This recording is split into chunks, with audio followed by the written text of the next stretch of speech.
കനവിൽ കണ്ടൊരു മഹർ രണ്ടാം ഭാഗം. അവതരണം അനു.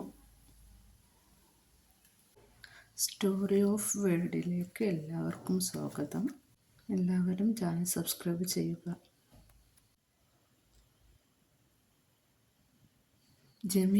ജമീല അവളെങ്ങനെ ഇവരോടൊപ്പം? അവൾ തൻ്റെ ഇത്താത്തയുടെ കൂടെ പഠിച്ചതാണ്. അന്ന് ഇത്താത്ത പറഞ്ഞു കേട്ടിട്ടുണ്ട് അവൾക്ക് താഹിക്കയെ ഒരുപാട് ഇഷ്ടമായിരുന്നു എന്ന്.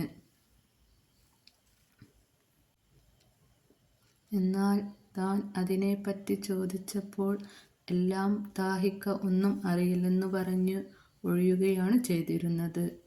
അവൾ അവൻ്റെ മാമൻ്റെ മോളാണെന്നും അവളോട് അവർ അത്ര അടുപ്പത്തിൽ അല്ലെന്നും പറഞ്ഞു കേട്ടിരുന്നു. അവൾ താഹിക്കയെ നോക്കി നിൽക്കുന്നത് കണ്ട് ഇത്താത്ത പറഞ്ഞത് ശരിയാണെന്ന് ഉറപ്പിച്ചു. താനൊരിക്കൽ സീനിയർ ആണെന്ന് പോലും നോക്കാതെ മുഖത്തടിച്ചിട്ടുണ്ട്. നോക്കിക്കൊടുക്കണ്ടേ മോളെ, സാരമില്ല, ഇതങ്ങ് കൊടുത്തേരെ എന്ന് പറഞ്ഞ് വേറൊരു ഗ്ലാസ് ജ്യൂസ് ജെസ്സിയുടെ കയ്യിൽ കൊടുത്തു ഉമ്മ.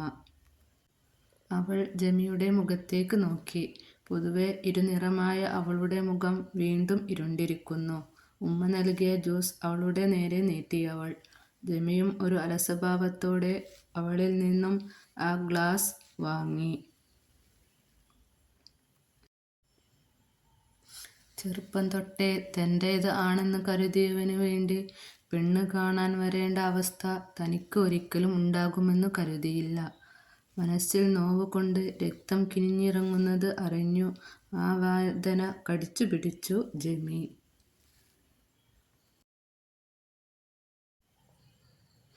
മരമില്ലും റിയൽ എസ്റ്റേറ്റും കൊണ്ട് ഉപ്പ ഒരുപാട് സ്വത്തുക്കൾ ഉണ്ടാക്കിയിട്ടിട്ടുണ്ട്. അതിൽ ഭൂരിഭാഗവും താഹിറിൻ്റെ ഉമ്മ ജുമൈലയുടെ പേരിലാണെന്ന് മാത്രം. ഉപ്പാക്ക് തൻ്റെ ഇഷ്ടങ്ങളെക്കാളും മുൻതൂക്കം ഇപ്പോഴും താഹിറിൻ്റെ ആവശ്യങ്ങൾ നിറവേറ്റുന്നതിലായിരുന്നു. മോളെ എനിക്കിഷ്ടമായി, നല്ല മൊഞ്ചത്തി അല്ലേ? വെറുതെ അല്ല താഹിർ ഇവളെ തന്നെ മതി എന്ന് പറഞ്ഞത്. ജുമൈലയുടെ ശബ്ദം കേട്ടപ്പോഴാണ് ജമി അവളുടെ ചിന്തയിൽ നിന്നും ഉണർന്നത്. അതെ, ആരും ഇഷ്ടപ്പെടുന്ന സൗന്ദര്യം ഉണ്ട് ജെസ്സിക്ക്. താഹിറിൻ്റെ ഉമ്മാക്ക് ഈ വിവാഹത്തിനോട് എതിർപ്പ് ആയിരുന്നു. 2 പെൺകുട്ടികൾ മാത്രം ഉള്ള വീട്ടിലെ ആയതുകൊണ്ടും സാമ്പത്തികമായി ഉയർന്നവർ അല്ലാത്തതുകൊണ്ടും ആയിരുന്നു അത്. എല്ലാവരും വീട് ചുറ്റും കാണാൻ എന്നതുപോലെ പുറത്തേക്ക് ഇറങ്ങി. എല്ലാവരുടെയും അഭിപ്രായം അറിയണമല്ലോ. അവൻ്റെ ഇഷ്ടം മാത്രം നോക്കി വിവാഹം കഴിച്ചാൽ പിന്നീട് ദുഃഖിക്കേണ്ടി വന്നാൽ താനും മോനും ഒറ്റപ്പെടും. ഏറ്റവും ആദ്യം ഇഷ്ടപ്പെടേണ്ടത് ഇക്കാക്കക്ക് ആണ്. തൻ്റെയും മോൻ്റെയും ആ ഒരു ആഗ്രഹത്തിനും ഇക്കാക്ക ഇതുവരെ എതിര് നിന്നിട്ടില്ല. ഇപ്പോൾ തന്നെ താഹിറിന് ജെസ്സിയെ ഇഷ്ടമാണെന്ന് പറഞ്ഞപ്പോൾ താൻ എതിര് നിന്നതാണ്. തനിക്ക് തീരെ താല്പര്യം ഉണ്ടായിരുന്നില്ല. അവൻ്റെ ഇഷ്ടം അല്ലേ നോക്കേണ്ടത്, അവർ അല്ലേ ജീവിക്കാൻ ഉള്ളത് എന്ന് ചോദിച്ചത് ഇക്കാക്കയാണ്. താഹിർ എന്ത് ചോദിച്ചാലും അപ്പോൾ തന്നെ അത് റെഡിയാണ്. ഏറ്റവും ഒടുവിൽ ഇറങ്ങിയ ബൈക്കിൻ്റെ മോഡൽ ആ നാട്ടിൽ അവൻ്റെ അടുത്ത് മാത്രമേ ഉള്ളൂ എന്ന് പറയുന്ന എന്തും വാങ്ങി നൽകി അയാൾ. ആ കൊച്ചു വീടിൻ്റെ സൈഡിലെ വാഴത്തോപ്പിലേക്ക് നോക്കി നിൽക്കുകയായിരുന്നു നാസർ. ഇക്കാക്ക തൻ്റെ പെങ്ങളുടെ ശബ്ദം കേട്ടപ്പോൾ തിരിഞ്ഞു നോക്കി. അത് പിന്നെ എന്ത് പറയണം, കുട്ടി നല്ല കുട്ടിയാ. ഇക്കാക്ക പറഞ്ഞതുകൊണ്ടാ ഞാൻ ഇതിനു സമ്മതിച്ചത്. അറിയാലോ ജമിയുടെ ഇഷ്ടം. തൻ്റെ മോളുടെ ഇഷ്ടം ആണ് പറയുന്നത് എന്ന് പോലും ചിന്തിക്കാതെ അയാൾ താഹിറിൻ്റെ ഇഷ്ടം നടക്കട്ടെ എന്ന് പറഞ്ഞു.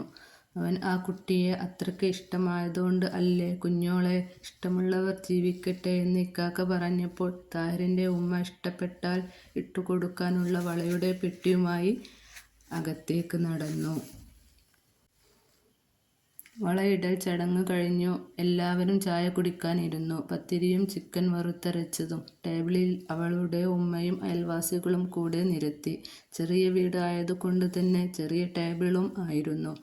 അതുകൊണ്ട് തന്നെ പുരുഷന്മാർ ആദ്യം ഇരുന്നു. ഉമ്മയും മറ്റും റൂമിലേക്ക് നടന്നപ്പോൾ ജമീം ഒരു റൂമിൽ സ്ഥാനം പിടിച്ചു. 3 ചെറിയ റൂമുകളാണ്.